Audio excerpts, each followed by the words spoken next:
Hi, Martin Kroom. So I work for GreenWaves Technologies. So GreenWaves, we were asked to give a quick introduction of what we do, and then what are the key talking points that we think are important in this benchmarking sphere. So GreenWaves, what do we do? I tried to put it all on one slide very, very simply. So basically, we focus on battery-operated products that use AI and that do digital signal processing. And a mixture of digital signal processing, both low latency and normal digital signal processing. And we focus that capability, to do that capability on a very, very low energy budget. We focus on two product spaces, primarily hearables, so earbuds, headphones, professional microphones, speaker products, these kind of things. And then the second area is the IoT sensors, medical, and these kind of areas of products. So benchmarking. So I wrote this is a horribly busy slide, but I'll just lead you through it. So there's really three different areas I wanted to say. I mean, the first thing about benchmarks is that, and I'm talking here from the perspective of customers looking at benchmarks rather than academia looking at benchmarks. So customers kind of take benchmarks at a different kind of levels. At a first level, a customer can come to you and just say, hey, how well do you perform this application? So it will be, how well will you integrate all of your software and everything into my hearable product, my earbud? And it will be some benchmark around that. So it's really at the application level. Then there will be this kind of general question where they've got some kind of expectation, or they're trying to do some market survey of which chip should we look at. And they want something which kind of allows them to situate your chip versus all of your competitors, which is difficult because they might have a specific domain, but probably not, they might not even know what their domain is. And then there's something very specific. Well, I've got this network, how was you going to work on this network? Have you got a benchmark that shows me something relevant that's around that network? So I think the first challenge that we have is the benchmarks that mean different things to different people. Then the second thing is this whole, how do we kind of say what a chip can do? And one horrible thing which is used very often is the gigaop per watt, which really is the most meaningless thing on the planet. I was going to give a little anecdote of why it's meaningless. I can give you an example of why our figure for our gigaops per watt is meaningless. So we have a cluster of 9 RISC-V cores. We have a great instruction which does a lot of operations, which is a 4-way, 8-bit vectorized dot product. So that does 4 multiplies and 4 additions, which is great. So it's 8 operations. Okay, and we've got 9 cores in that cluster. We could even add our fabric controller. Why you would want to be doing the same thing on a fabric controller, I don't know. We can add those all together, so we'll multiply that by 10. Okay, and then we can multiply it by the frequency. And that will give us our gigaops per watt on those devices. We could also add in our smart filtering unit, which also has MAC units of the type inside it, used for something completely different, but who cares? We could also add our neural network accelerator, NE16 in, which has a whole cascade of MAC units, so we could add that in as well. Once we've added that all up, we've got 3 completely different processing units, all completely different uses, really. On the main one, on the main core, the cluster, we haven't taken into account loading or storing data, which would make it somewhat useless because we'd just be doing a calculation doing nothing. So that's why gigaops per watt don't actually mean anything, because you can calculate them in ways which are very, very artificial. Okay? And they'll mean different things on different chips. So as you can see, it ignores data movement, ignores getting ready to compute, ignores possible network optimizations. We could optimize the network, but how easy would that be to actually implement on a chip? For example, you could make your network very sparse, but can you exploit it? In a chip, that's difficult. Some of these kind of things that we do, it just really doesn't fit into it at all. We actually have this smart filtering unit where we can update the parameters of it dynamically. That doesn't fit into any benchmark that I know of. And should there be a benchmark for that, since we're probably one of the 2 companies on the planet that can do it? What we use so far, so the final thing is, what do we use in our benchmarks at the moment? Well, we use well-known networks like mobile network, MobileNet 1, 2, 3, etc. And then we use the MLPerf tiny benchmarks, but those are very, very small. So there's a lot of progress to do on benchmarks and getting them to be understood by our customers. Thank you. Thank you, Thomas. Do you want to? I think it's your turn to take the stage. Okay, so thanks, Martin, for that inspiration. I come on a different platform. I already introduced myself. I'm Thomas Pascal from ITU, International Telecommunications Union, and maybe a few things on what we do. ITU is a United Nations agency for ICTs, so we have the mandate to develop standards for ICT. Some of you know some of the famous standards. For example, we have a cooperation with IEC ISO on audio and image, like MPEG or H.265. These are ITU standards in collaboration with other organizations. Numbering and others, developing international systems as well, satellite orbit, the list goes on. But I'm here to talk about tinyML and on a different platform. So what I would like to bring to this panel is a new perspective on benchmarking. As you can see that Martin was talking about, for example, data sets. But do we have data sets that can be open to everyone? We have seen quite interesting work that is being developed by many people, and I know Jan in the morning talked about how it is difficult to label data and to have this gold standard of labels. But once you have these gold standards of labels, is it possible to make it open to the public? That's a conversation that the community should have. And we should have benchmarked data sets that are open to everyone that can be used for different applications. Because most of the applications that we are developing in this community, if you just change the mindset, can be applied to something new altogether. So I wanted to bring this discussion, but also discuss about some of the pressing issues, the real-world deployment challenges. For example, if you talk about, let's say, weather station that I was discussing in the morning, if you want to put it in the real world, you have several aspects that you have to take into consideration, especially where you are going to deploy it, to put it, if there's a connection or no connection. How can we make sure that our tinyML solutions are helping everyone? So achieving these sustainable development goals. Because our idea in the UN is that we have these sustainable development goals, and here's how can technology help us achieve these sustainable development goals. So when we are doing benchmarks, we should also get into consideration on these real-world deployment challenges. And some of I was talking to Tinush earlier during the break. It was an interesting discussion because we talked about things that engineers don't like to talk about.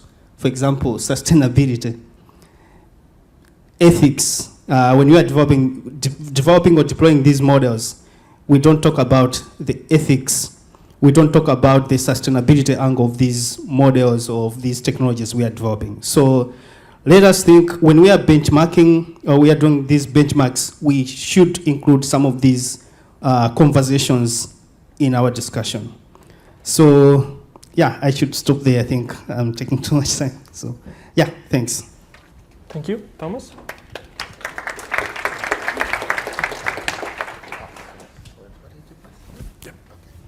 Hello, my name is Alf Kuchenbuch. I work for BrainChip. What we do at BrainChip is neuromorphic, event-based processing. Oh, yeah. Thank you. Okay, I will. Yeah. Oh, was too far. Yeah. I work for BrainChip. What we do is we do neuromorphic processing on the edge, and it is event-based. So that's basically a glorified way of saying be lazy when there's nothing to do. We do neuromorphic IP, not really silicon, but what we do have is we have a vehicle out there where you can actually test drive our system. That's the Akida 1000, and it will have, in summer, it will have the next cousin, which will be called Akida 1500. That's available then. With the next generation, we will add vision transformers as well as a third dimension, basically, to the processing capabilities of our hardware, which gives you not just the X and Y position in the picture, but also looking into the past, basically looking into the history as well. So with that, I would like to go. Oh yeah. We have a couple of customers working with us at the moment, and we're looking into building more of these connections here. So basically, I'm happy that Martin said it already, so that I don't need to repeat my first point here. It's not about GOPS, it's not about TOPS, absolutely not. But we're really happy that that tinyML brought up this this benchmarking initiative, because what it does is it makes, it increases visibility and comparability. So we're very happy to have that, and we're happy about the two axes that we always see. That's efficiency, obviously, as well as efficiency. What was the other? That's a good question now. But anyway, what we do like about it is that it can be run on various platforms and makes them comparable. So definitely that mark is reached. What we think is a little bit difficult sometimes is that these benchmarks are built for really small systems, and they can be run on these systems really quickly. So if you run it with a system which is much quicker, you don't really see a big difference anymore, because if you run it in 1 microsecond or 30 microseconds, quick is quick. And so we feel judged a little bit by having two small models, because it makes the other system, or makes other systems good enough, which in reality they might not actually be. So that's what also, or that's why we would like to see also a little bit more differentiated benchmarks, which are more heavy on the processor load, which are just need more performance, and also take into consideration different parameters, like what we can see here. It is not just the energy consumption here. Oh, well, I don't know if it works. Sorry, gotta go back. Yeah. But also the storage and the load times, because that's what really makes the difference in real life applications, right? It's the loading. It's like looking at the overall picture, basically. And I think this is really important to do that. And that's why we would love to see the benchmarks adjusted into to really show like a real world use case, as well as, and we're not really clear about that yet, to make it comparable even with models that are they're specialized for different processors. So every manufacturer can bring up their own ideally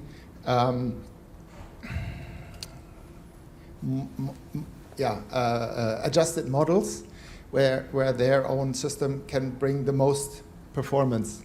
And we would like to see that as well. And it is, maybe that would be like with a little bit of more of a soft factor here, but we would love to see that as well. That's our point. Thank you. Thank you very much. And should I just leave it? Give us just a moment. Let's get the room ready. We're not quite there yet because I still need to show a few slides as well. Okay. Yes, So, hello again. My name is Petrut, but I generally go by Peter. I am also working in the neuromorphic domain at Innatera, a company producing processors for edge AI. But in my current capacity, I am the moderator and representing the datasets and benchmarking working group, as I said earlier. And so I just wanted to introduce basically, also with a long list, but also with a QR code in case you want to browse this in your own time, the desires basically of this working group. So what does this working group actually want to achieve? So its goal is towards democratizing benchmarks and datasets and to make them fair for all systems within tinyML, from neuromorphic systems, but obviously not only, all of the RISC-based or ARM-based processors or any other custom solutions that exist with or without accelerators. So the space is quite heterogeneous, and this makes the problem quite difficult. The goal, additionally, is to essentially identify all of the problem space, the problems in the space, and I'm going to leave this very vaguely here, to basically identify problem applications and data sets that would be good candidates for us to tackle in such a benchmarking fashion. Oh no, the text is really small. I can't read this. I just realized I can't read any further than that. I need new glasses.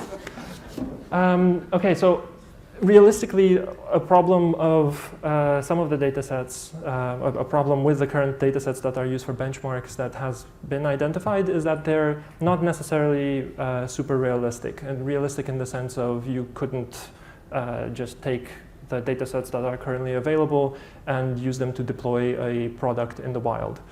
So the goal of this working group would be to also identify ways in which, for the specific data sets and benchmarks that are selected, how do you perform data augmentation so that the data set becomes much more realistic? Can you add representative noise and ensure that the data set has sufficient complexity, at least, to get a better idea of the performance of a particular hardware on a real problem.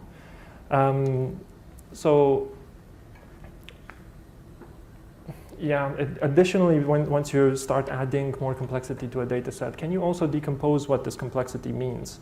Maybe your solution for very low power, very low latency can only tackle the easier problems in a particular data set, but you'd want to know that it only tackles the easier problems, and the medium and harder problems can be tackled by something that's more energy intensive, or whatever other metrics you choose to assign to your hardware.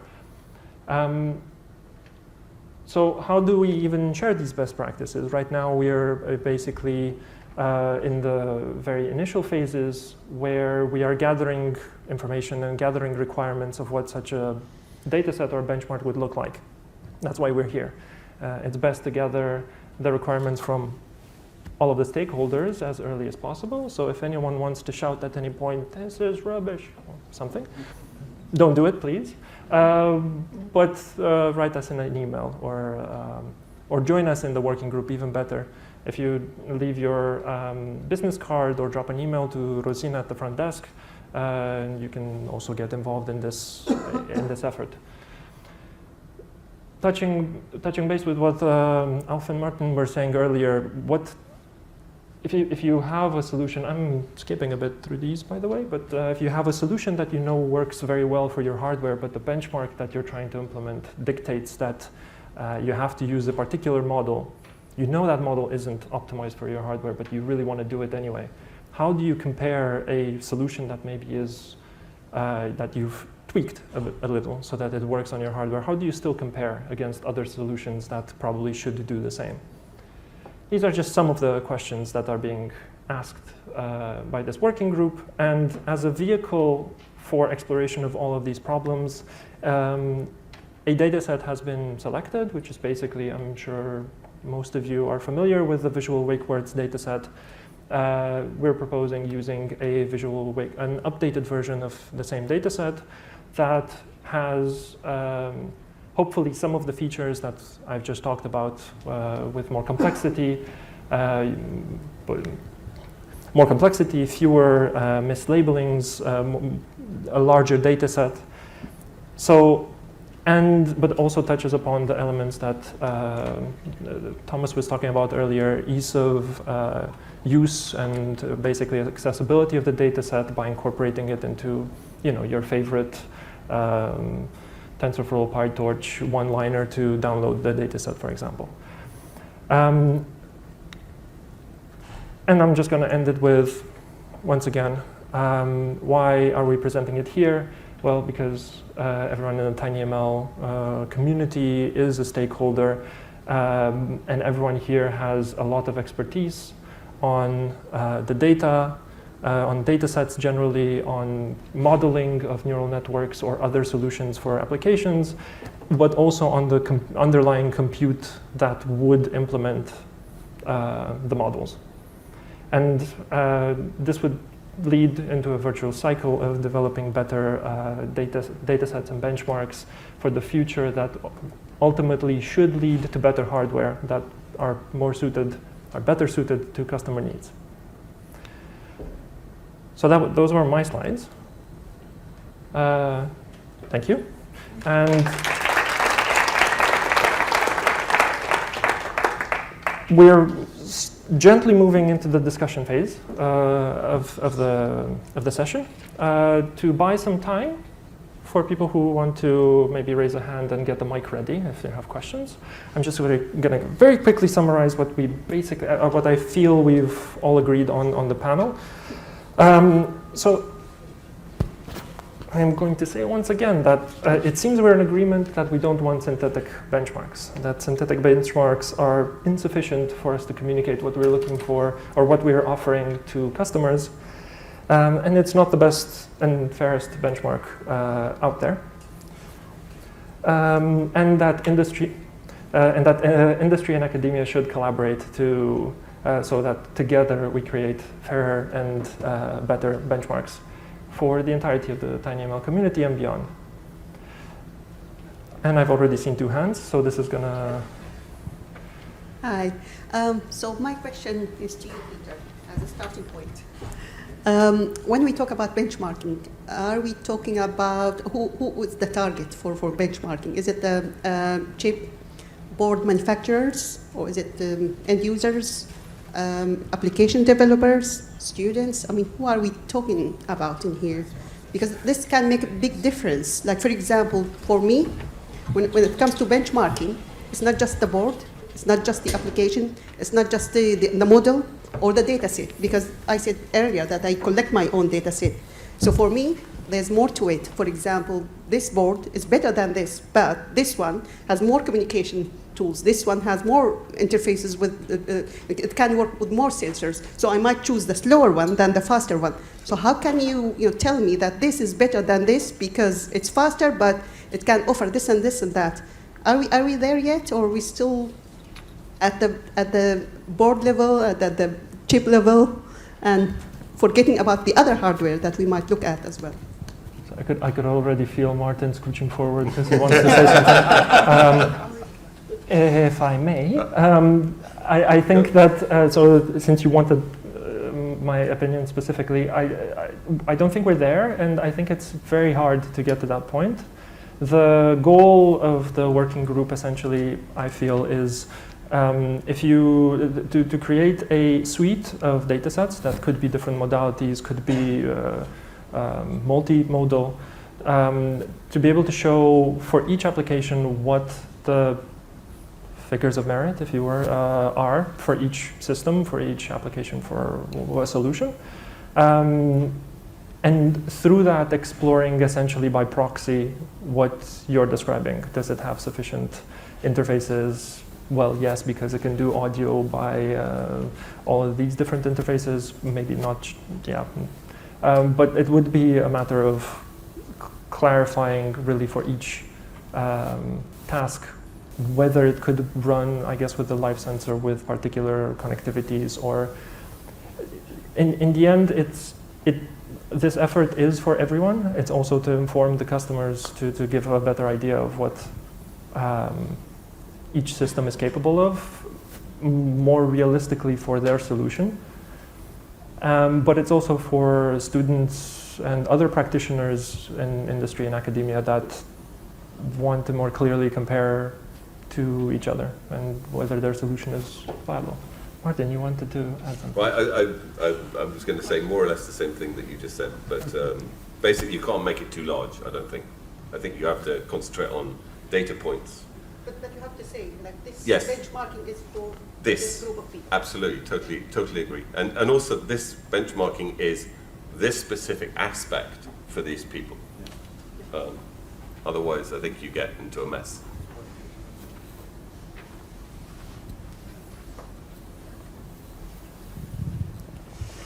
Hi. Here, yes.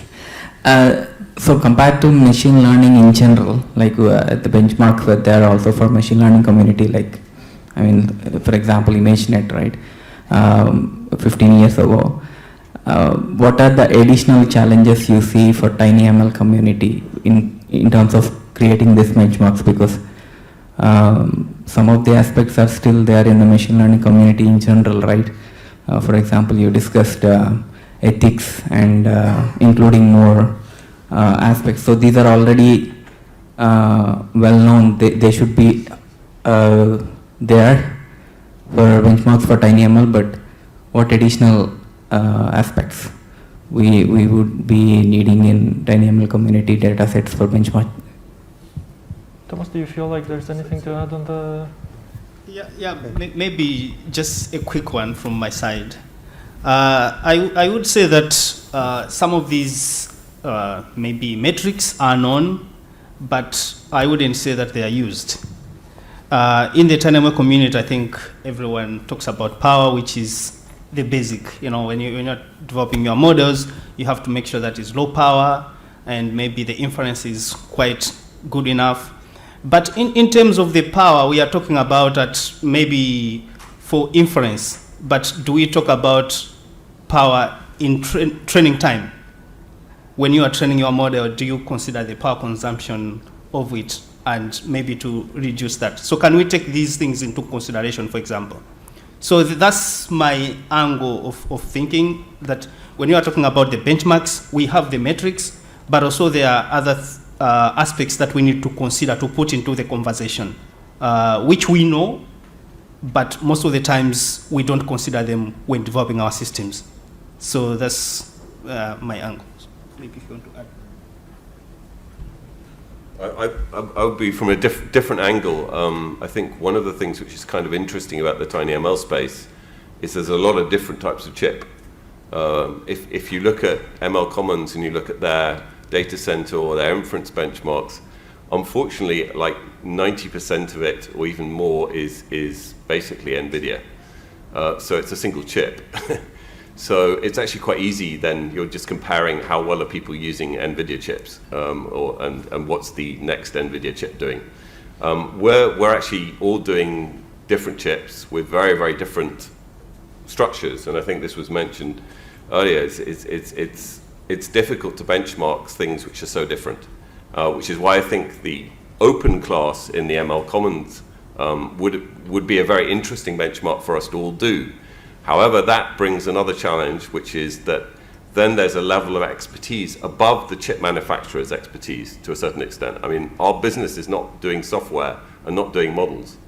We do them because we use our own tools and we develop our own tools around that. But that's not our core expertise. There's companies that have been presenting today and will continue to present that are experts in those fields. So we almost need a partnership between those companies and us to be able to actually do things in the open space.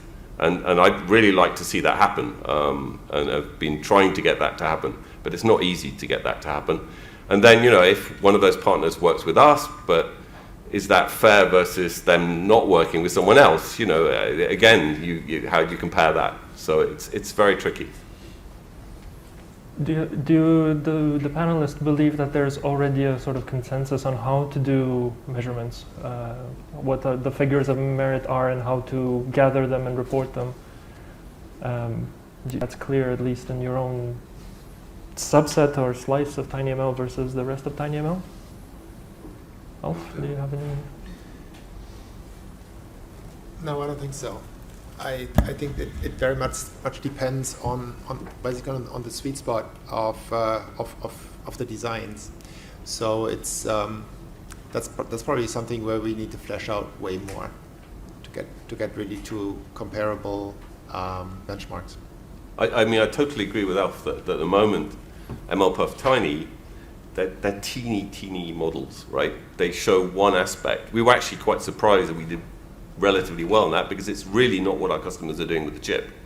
So, doing audio source separation is just not the same thing as doing CFAR10 on a tiny ResNet. It's very artificial. It doesn't actually represent what our customers are doing. So I think having a range, I totally agree with Alf that having setup time, involving that side is very, very important.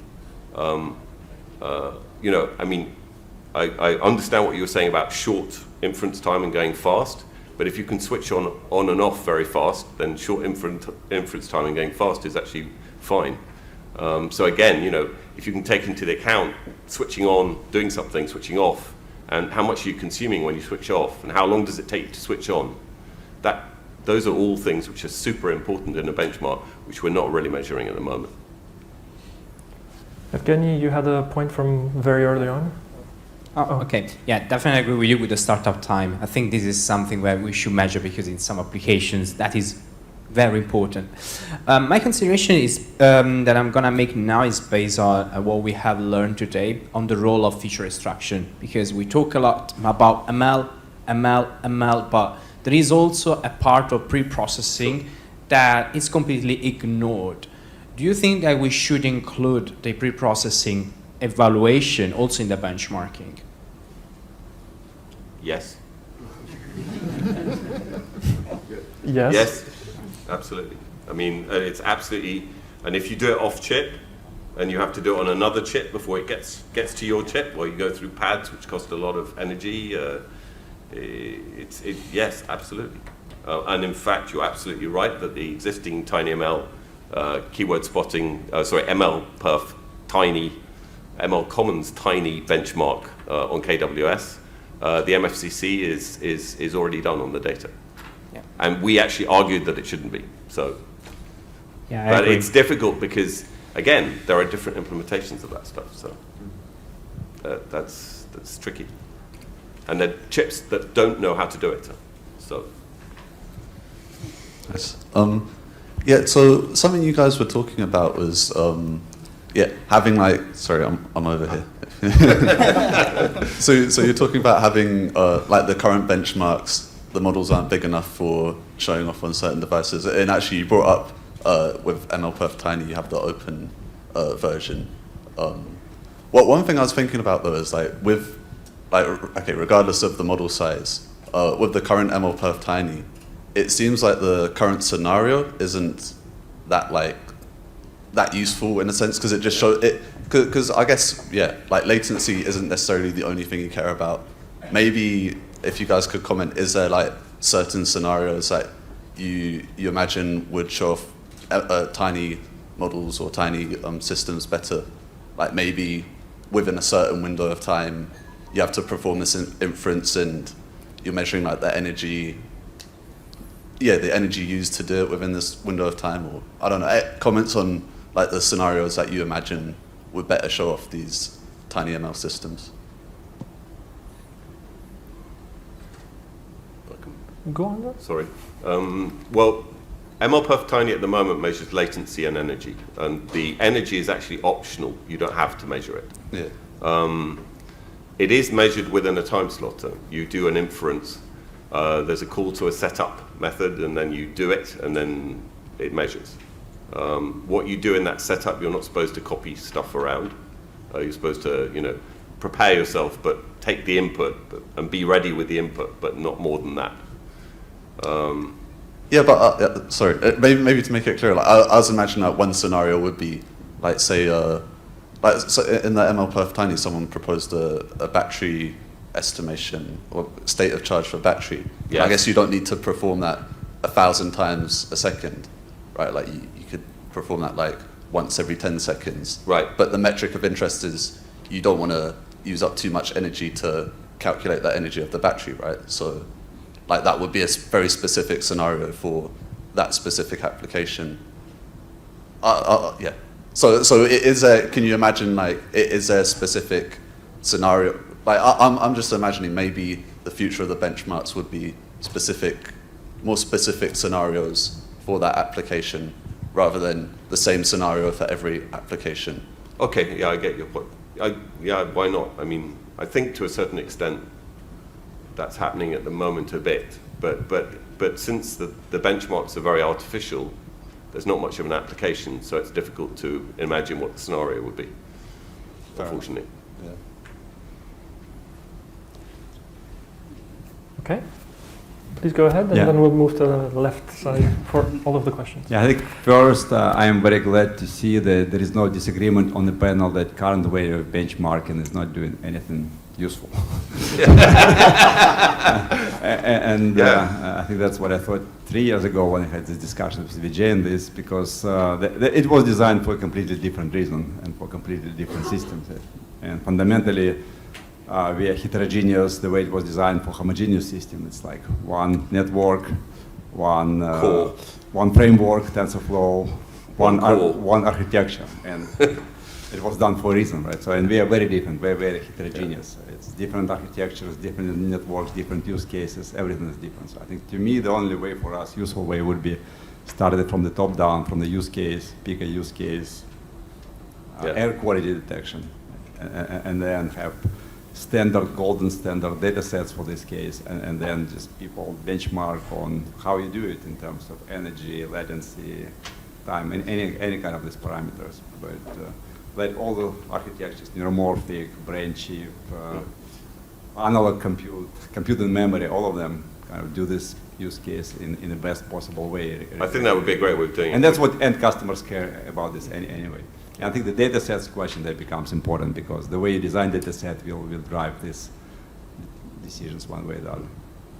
So, and from this perspective, I think that the data set initiative, that's what Peter and Adam and other guys do, and I think that's quite important to design the specific data sets for specific use cases, that we all agree that those are useful data sets to do for testing.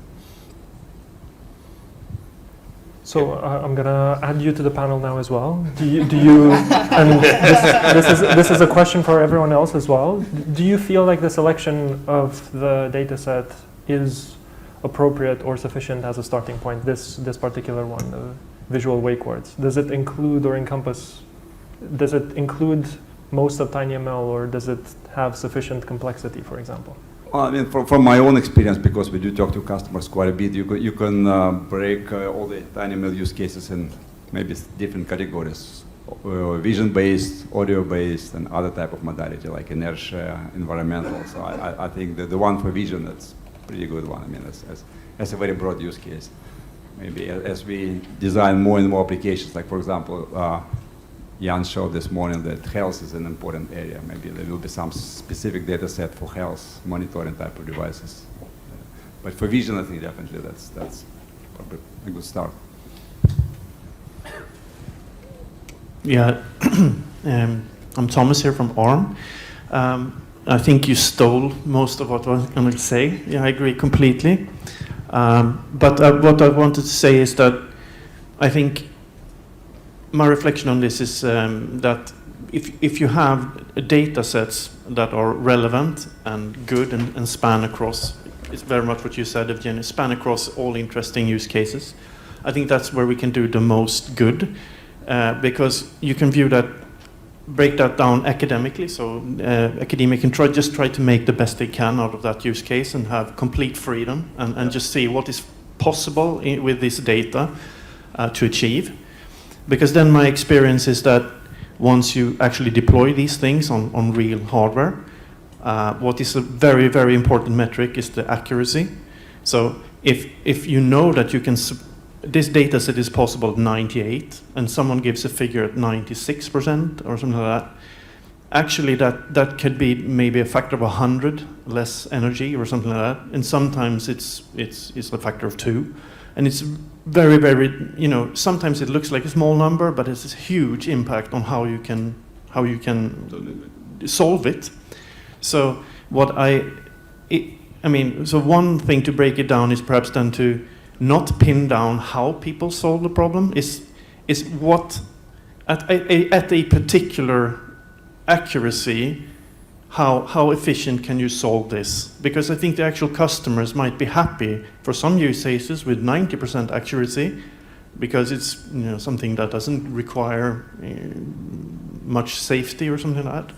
And for some use cases, maybe they need that 98%, and you can't sort of do anything else than state of the art. So breaking it down into sort of use cases, and then for that use case, maybe you give numbers on different accuracy or something like that. We can solve this at this accuracy with these metrics, and then you have power, break it down, right? But you don't really care about what solved it. What was the actual weights used, what was the actual network used, etc. At least that would be viewing the problem from the end user perspective. Then they can pick their solution, right? But then, as Martin here said, I also agree that sometimes people want benchmarking data on something very specific, but that's maybe something else. Maybe we can separate into use cases and sort of, what would you call it, like product data or something like that, right? It's a reflection. Don't know if this is a question, but it's maybe a reflection. Maybe you can spin a little on that if you want. Yeah, maybe just a quick one. What this does definitely is to blow up the case, and so we will have many different benchmarks we will have to do. But I think there's no way to get around that. And then, like another aspect which might blow it up even more is if there is a very specific implementation of a network that runs especially well on one specific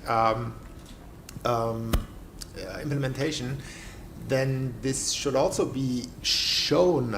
I'd say I'm not sure if, well, probably everybody needs to have like the opportunity to show like their best case and then the standard model or something. Yeah. My point was that you could solve that problem any way you wish.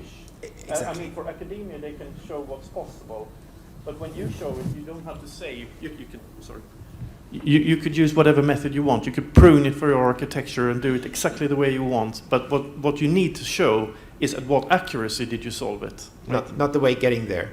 What? Not the way getting there. Just okay. accuracy. I got 97% using my whatever way of doing it, and here are my metrics for that. But so you claim the data set, you claim the accuracy, and then you claim your numbers, right? You don't say how you did it necessarily. You can also state that, obviously, but it's less interesting. Sounds great to me. I've got one thing to add to this because it's interesting that this actually coincides with a discussion that happened within the ML Commons Tiny work group.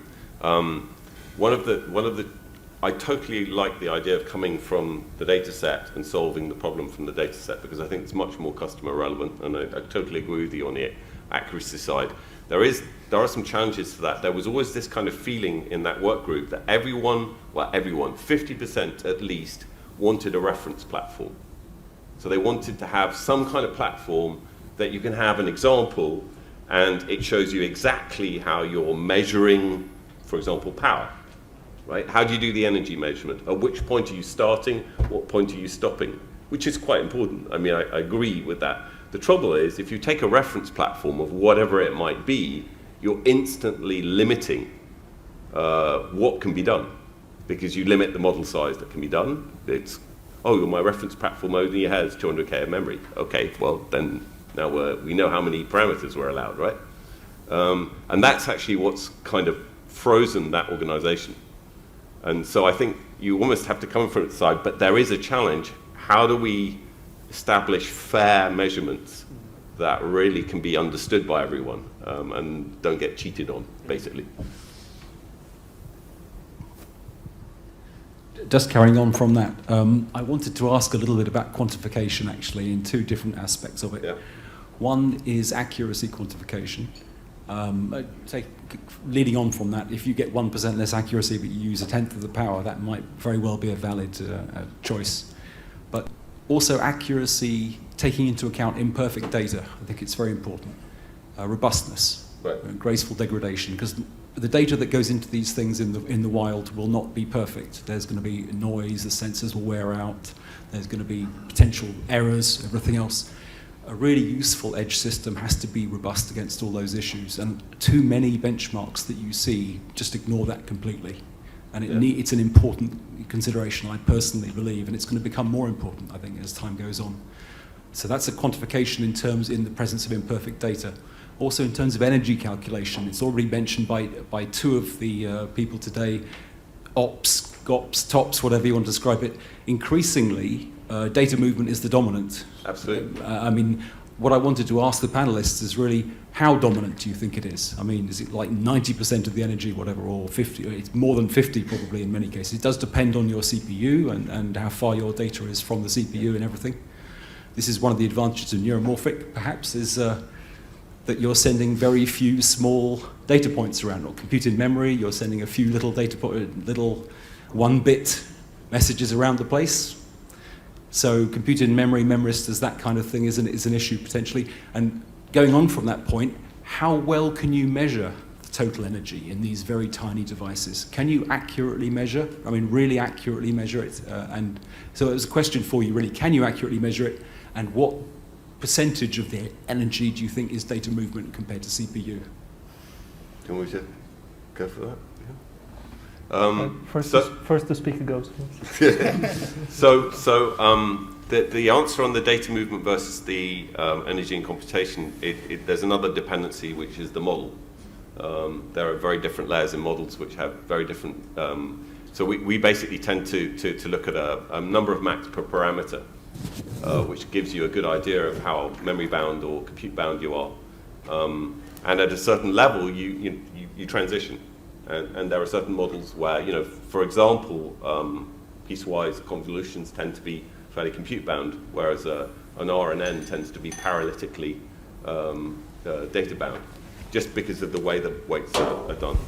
I don't think there's a rule of thumb on that, and I think there's lots of different ways of handling that. So that's my... And in terms of the accuracy of measuring it? The accuracy of measuring it, we haven't seen too many problems with measuring at the levels we're measuring at the moment. If some of the chip claims of the neuromorphic side come to fruition, and we're down at, single-digit microwatts, microamperes or something like that, then maybe. I think there are tools there to do that. It's true that you start measuring things that you didn't know that you were measuring, so that might become a problem. Okay. Yeah, I can say whenever we get below 1 milliwatt, we do get in trouble. Really? Yeah. At the moment, the tinyML, the MLPuff tiny kind of tester that they've done seem to work pretty well for us. Okay, thank you. I have one question. I also think that the benchmarking should include how well those models behave over time and not only at a spot of time, because there is model drift, degradation in performance. So maybe we should also compare the variation of this over time and not only on a spot. Could this maybe be related to what Michael was saying about essentially, just trying to boil it down a bit, having sufficient, essentially, noise being captured in the data set itself, that you can see whether your system has, graceful degradation over time, or could it be captured on the data set side? If you're talking about drift, then potentially that might be more continuous learning than noise, because it's kind of trend rather than randomness. But they're both relevant. Yeah, I agree. Both relevant. Yeah. Anyone has anything to add? Or? Maybe just a quick reflection on the noise problem. I think to get that fair, maybe one should really have data sets where maybe you can classify how you add the noise in a very deterministic manner or something like that. Because, just to get it very precise, or have data sets with different level of noise, so you just separate them or something like that. I think that's really super important, but I think the best way to solve it is in the initial data set itself, rather than some other thing, right? Otherwise, people will define it differently or something like that. I think it all goes down to how you design the data set itself. So once you have find the use case and the data set design, that's what makes it more interesting enough to have a very good benchmark. Because if the data set, let's say you have like different types of how you can use the noise, then maybe you have different levels. Once you are trying to benchmark a model, then you are using different types of the data sets, and then you have different metrics that you can output to show that your model is working according to the benchmark. But yeah, it depends on how you are designing the data set itself. But I think this point of noise, and if you try to solve this problem and the way that you solve the problem induces an instability to noise, I think that's a very interesting point. I mean, you over-quantize the model and it becomes sensitive to noise. I think that's an interesting point to actually measure in the benchmark. So if the data set comes with 3 noise levels, you say I can solve it 98%, but I fall to 30%. Yeah. Then it's an interesting way to know. Yeah, but maybe you're not allowed to train with that, right?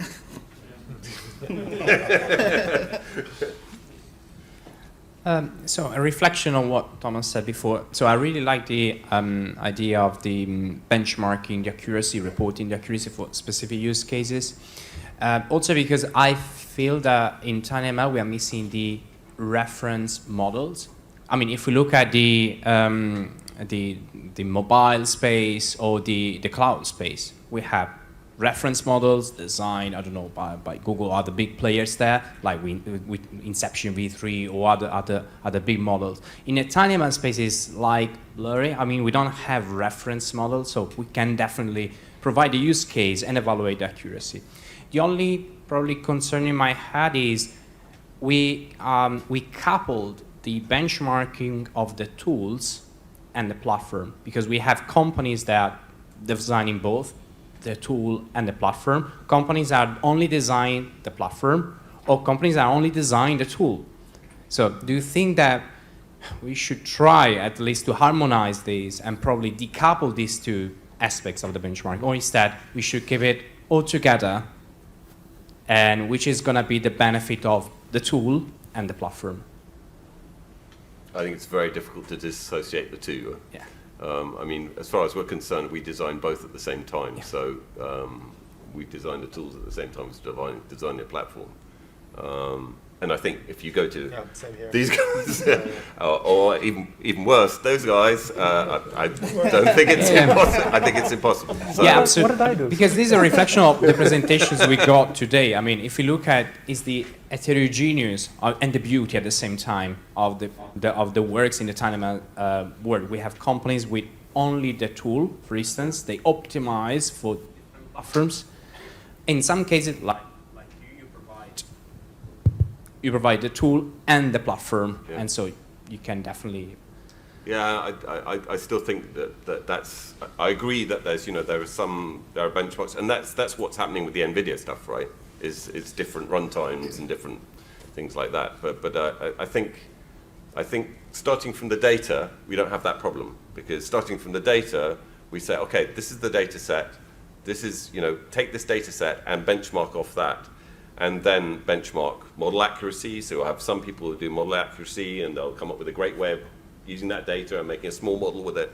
And other people will take that model and put it onto that platform, and then say, hey, I can run this way with this tool set, with this tool chain. I agree the tool chain has a huge effect, but I mean, if a chip manufacturer or an IP manufacturer wants to sell their product, I think they have to work on their data chain. Their tool set is important. Yeah, thank you. And by the way, on the models, I think in the image space, there's actually a lot of models. Yeah. In the sound space, there's nothing, very little. I mean, there's some keyword spotters, but that's about it. There's very few reference models in the sound space. And in other spaces like, accelerometers and stuff like that, there's virtually nothing as well. In terms of reference models, there's no mobile net in those spaces. I actually want to make a comment as well. We're talking a lot about data. I like the approach of starting with the data set and really kind of, forging our benchmarking around the data set, the actual problem that the user is having. One thing that I think we're kind of maybe potentially leaving aside is the fact that, I think images works pretty well, accuracy works pretty well in that case. But for example, sound, we know that in a lot of cases like false acceptance rate and false, rejection rate, right, is actually what users care about, right? Like the fact that you can detect the sound, amongst streaming of audio is different from detecting windows, right? And so I think we have to be careful with the metrics that we use to define an improvement or a decrease in accuracy or a decrease in performance effectively. So I think the metrics also need to be specific to the use case, right? Because it might be that actually in some use cases you might need additional metrics potentially. Yeah, absolutely. So yeah, just do we have any ideas of different metrics? Have we thought about potentially other metrics for other use cases, or is that out of scope for now? So what you're asking within the working group, so far the discussions are mainly about the current data set that exists, and therefore they're very vision related. But of course, as I was saying, in the future with the addition of extra data sets, there would have to be this discussion, but it's not happening right now. It's happening right now, but it's not made explicit that you have to do it for each data set. So that is a very good point, that once again remind ourselves that yes, each application and each data modality has its own, each application has its own failure criteria or success criteria. And I have a feeling that the panel agrees. I have one question regarding the pre-processing. In case I have a data set and the data set is running direct in the inference model, I can get a very good accuracy. But in other cases, I also consider the pre-processing itself. In normal case, on a tiny device, I have to simplify the pre-processing. It also means that I sometimes does not really accurate doing the job. So this means I simplify the mathematics for that. And this I put into the model. This means I also have to learn the pre-processing chain modifications. How do you want to cover this with the benchmark? Well, I think if you start from the data, then the pre-processing is part of that chain. Right? It's okay. This means you really mean starting with the pre-processing. You start from the data. So what have you got to do? If I start from the data, it's clear. But I know many people taking a data set and just training the model, but didn't take care about the pre-processing. And the pre-processing can change. No, but when I say starting from the data, I don't mean the pre-processed data. I mean the raw data. So you've got to do the pre-processing, right? Yeah, you have to do. But if you say I have a data set, then you have to put the data set in front of the pre-processing. And not in front of the... absolutely. It's before the pre-processing. I know a lot of people who are just using the data set to learn the model itself, but they doesn't take care about the pre-processing. Totally agree. No, I mean... Ideally, I just take accelerometers. I mean, it might be good to just have a raw, reference accelerometer and have the raw data out of that, but then you've got to develop the data set, right? Which is not, as we've learned today, is not an easy thing to do and rather an expensive thing to do. So. Thank you. Hello, I'm Georgios Plamis from Renaissance. Hi, I'm over here, just arrived. Good to see you all. I have a similar question, especially talking about sound and audio, because it was a bit of interest in the audience in the area.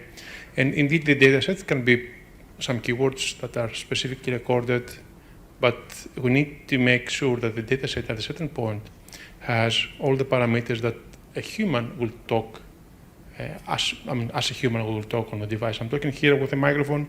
I'm keeping my voice loud. If you start talking, I will go louder because I want to hear me. I want to be heard. So this kind of effects are very important, and I think that in my opinion, where we need to concentrate is creating datasets that are parameterized per real conditions, meaning that they do include, or they can include, in either in a simulation model or just by following a theoretical model. For example, as I said earlier, if you start talking, I will start talking louder because I want to be heard. If I'm away of the device, I will talk louder because I see the device that is away of me. And all these areas are areas where customers at the end will have to apply them and investigate, and they come with complaints. And I can tell you from our experience in Renaissance that we do get this kind of complaint where customer comes and says 6 meters, no good, 5 meters, maybe better, 4 meters is okay. And then we need to, change the model or add more processing in front of that. And all these are areas where, when we're talking about benchmarking, there should be a kind of checklist where it will be enabling different conditions to allow the model to be evaluated, and at a certain point afterwards, if we are talking about also creating dataset, to be trained for all these conditions. Thank you. Any thoughts? Agree. So I actually had an additional question that's a meta question around what was just asked. At how much effort should go into a dataset creation? So if we consider exactly what you just talked about, and this deals with the complexities of a real use case and how a user would use the use case, but additionally also for any other derivative applications or for good applications, how much effort should be put into the data set up front to cover all of these cases? Thomas, do you have any thoughts? Well, I think that in most of these use cases or applications, the data set is I would say, maybe most important thing. So we need to put so much effort in making sure that the data set itself is as good as possible. So because we have diverse cases, for example, if you are talking about the health-related issues, if you want to create a data set for health, you make sure that you cover all different, let's say, people from different backgrounds, different age groups, and also in different conditions. So in most cases, the data sets that are out there that are available, they don't take into consideration these kind of cases because maybe the measurement itself is done in a specific area, specific region, so they cannot have people from other regions participating in the measurement, for example, for the data set itself. But to have a benchmark data set, you need to make sure that you have covered different scenarios, different situations. So there is need to put so much effort to make sure that the data is good and representative of the use case itself. So as you just said, the last word I'm going to latch on to that, you said it on the use case. So how can one predict what the use cases of a data set are? How far do you have to go into designing or thinking about the possible ways in which your data are going to be used so that you incorporate specific complexities for each of those use cases? I think in a community like this, we can have, I think just maybe connecting with people from the community can maybe give various use cases, because from academia you have maybe different use case. From the industry, people meeting different customers will have different maybe different requirements I shouldn't say use case, but requirements from the data that can feed into a different use case. So if you talk about, let's say, vision, let's say, maybe some people would just think about face detection. But if you ask me, I will talk about maybe crop disease detection. It's the same, you're using same vision-based systems, but you just change the way you think on how you can approach the problem. So the same data set can be used for different maybe requirements or, yeah. Thanks.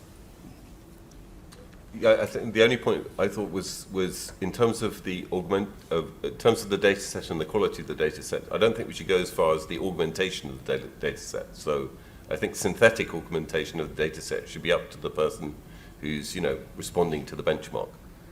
But you want to have the highest quality of data, and I agree with Thomas. I mean, we should in a sense, using a data set which kind of addresses a commercial opportunity, right, like people detection. Okay, it's one thing, but it might be a good idea that we concentrate on things where there isn't a commercial application or there's less of a commercial application where people actually need that data set. And that could be another thing, and that could be an interesting thing to do. And it might give just as much value to customers in the end because they'll see, okay, these different chips perform that well in this particular thing. And anyway, in most commercial situations, the companies have got very large data sets that they're not releasing to anyone. So they're not going to be using the public data set. It's also worth saying that the ImageNet data set, which everyone is using, right, is actually released under a non-commercial usage license. Most people don't know that, but it is actually that. So we're all breaking the license terms on that one. I want to add one more. Oh, sorry. We have someone there. Yes, I'm slight lag, I'm afraid, on mine, but gentleman over there was talking about pre-processing, and it was mentioned also in the introductions. My personal experience, and in the back, before I was working in machine learning, it's critical in probabilistic models to actually encode or represent the data appropriately. If you choose a good representation, you can get excellent results. Exactly the same model with a poor representation will produce terrible results. So it's a very important part of the work. But do we want to put that into the training side, the energy use or the time of human beings to do that? Do we want to put that into the cost of the training side of things? And really, a second part of the same thought really is the energy use for the kind of tinyML community are most people most interested in the inference cost rather than the training cost? Because you could do giant training cost and then have a very efficient inference engine, and would that then be considered appropriate or a good mechanism? So the kind of balance between training and inference, I guess, is a second part of that question.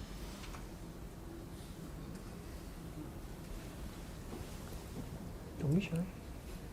Alp, do you have any thoughts?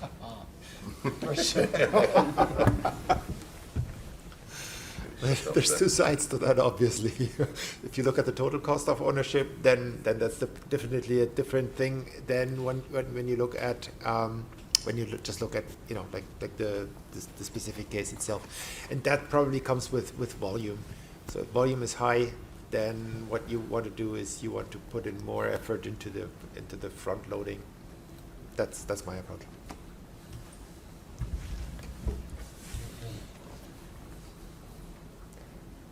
Okay. One last question, and then we take everything else offline. Sorry. So I just wanted to add one more thing. Maybe there's another dimension to the data set, right? And it's basically a characterization of the data set. For example, images, right? Someone could have a great model that performs really well on dark images, or let's say night images, right? And someone else might have a very good model that performs very well on day images, right? And actually, both of them might be great applications, right? So actually having segmentation of the image data set, in this case, where you're talking about person or no person, right?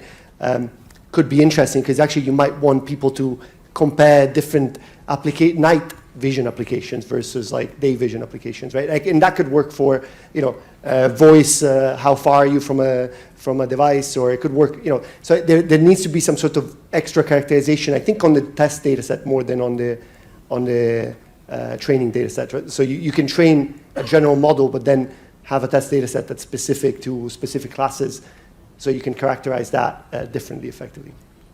So from that perspective, I was trying to say this earlier as well. Essentially, just subclassifying or clustering the harder example or the medium examples or the easiest examples. That's basically what you're describing. You would consider that under non-ideal lighting, whatever that means, would be classed as a harder problem, and therefore it would be valuable for everyone to understand for these sub-segmented sections of the data set how well your model performs. Do you actually have to spend more power, more time figuring out a person lit from the bottom versus lit from straight on, for example? So that is something that the working group is also concerned by, and if anyone has solutions or once again, I'll just do the call to action that please do join the working group and let us drive this point forward. And is this basically time? This is basically time? Yep. Okay, well, let's thank the panel.